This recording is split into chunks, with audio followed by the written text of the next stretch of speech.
ତାଙ୍କୁ କାବୁ କରିଛି। ତାଙ୍କୁ 2 ରୁ 3 ଦିନ ହେବ ବେତନଟି ବାରିପଦା ଦେଉଳି ରେଞ୍ଜ ଅଧୀନରେ ଉତ୍ପାତ କରୁଥିବା ହାତୀପଲଟି ଲୋକମାନଙ୍କୁ ମାରୁଥିବା ହାତୀଟି ଆଜି ଧରାହୋଇ ଅନ୍ୟତ୍ର ସ୍ଥାନାନ୍ତର କରାଯାଉଛି। ଏହି ଭିଡ଼ିଓ ମାଧ୍ୟମରେ ଦେଖନ୍ତୁ କିପରି ତାକୁ ଧରାହୋଇକି ଅନ୍ୟ ଜାଗାକୁ ସ୍ଥାନାନ୍ତର କରାଯାଉଛି। ସମ୍ପୂର୍ଣ୍ଣ ଭିଡ଼ିଓଟି ଦେଖିଲେ ଆପଣ ଜାଣିପାରିବେ।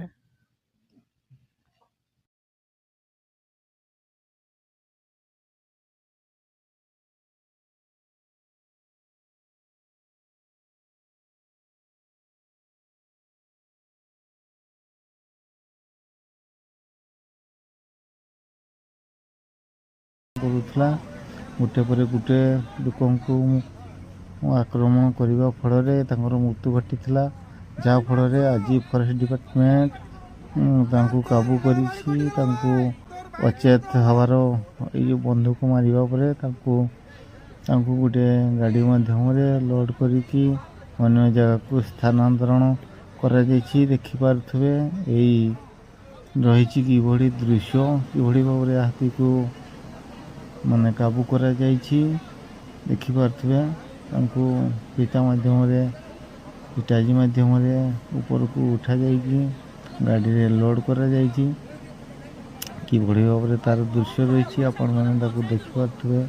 ଦେଖନ୍ତୁ, ଇଏ ହେଉଛି ଆମ ଅଞ୍ଚଳର ବଡ଼ଜୋଟ ରାଜକାଶୋଡ଼ ଏହି ଆଖାପାଖି ଅଞ୍ଚଳରେ ଯେଉଁ ହୋହାଲ୍ଲା ମଚେଇଥିଲା, ଯେଉଁ ଆକ୍ରମଣ ଜାରି ରଖିଥିଲା, ଆଜି ତାକୁ ଫରେଷ୍ଟ ଡିପାର୍ଟମେଣ୍ଟ କାବୁ କରିଛି। ଦେଖିପାରୁଥିବେ ତାର ଦୃଶ୍ୟ, କିଭଳି ଭାବରେ ତାଙ୍କୁ ଗୋଟିଏ ହିଟାଚି ମାଧ୍ୟମରେ ଉଠେଇକି ଏକ ଗାଡ଼ି ମାଧ୍ୟମରେ ଅନ୍ୟ ଜାଗାକୁ ସ୍ଥାନାନ୍ତରଣ କରାଯାଇଛି।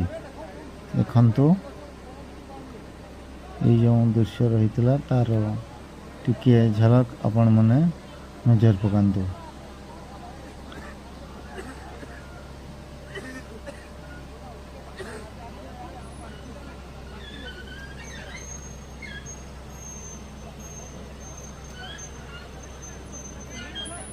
ଆମର ବାରିପଦା ଅଞ୍ଚଳର ଆଖାପାଖି ଅଞ୍ଚଳରେ ଯେଉଁ ଏ ହାତୀଟି ତାର